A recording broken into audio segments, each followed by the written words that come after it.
whilst the Israelis seem understandably jubilant about taking out Sinwar, any hope, it seemed, that this would lead to sort of a speedy ceasefire that was reported in most of our heavy newspapers Friday, Saturday, just seems to have evaporated.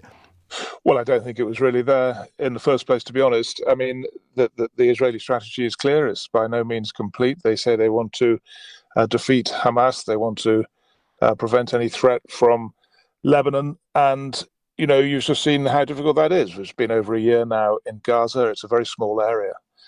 And, Hamas is not destroyed. So it's very difficult to see how this ends.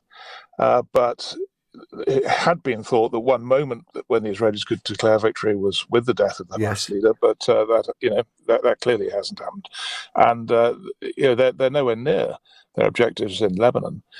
So I think another year or more.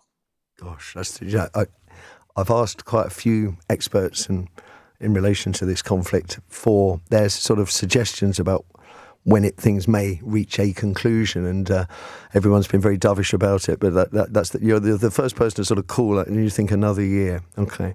Would the attempted assassination of Netanyahu, I mean, a failed assassination attempt, he wasn't in the house, but would any of that have any bearing on his thinking? Well, I mean, probably. The Israelis describing it as escalation. It's one. I think it was a drone attack on an empty house. But there's obviously a lot going the other way. So I mean, you get down to who starts it all, which is a very contentious issue in the Middle East.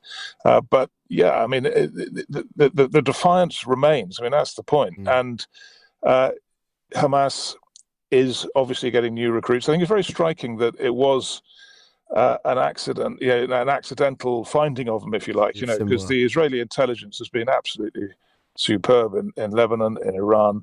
I guess with all the churn in Gaza, that is less true. And it is surprising to me that they were unable to locate him with and the Americans were helping them and everyone was on it.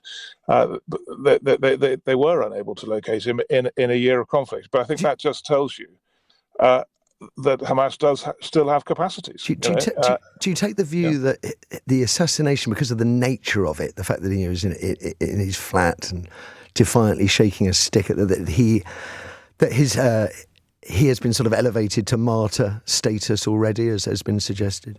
Well, I think that's one aspect of it, yes, definitely, and he will be portrayed that way, and there is a tradition of martyrdom, and he fits right in it now. But I thought it was also very symbolic of something else. I mean, here was the leader of this organization that has caused such havoc in the Middle East, and yet he was reduced to fighting a very highly technological piece of equipment with a stick.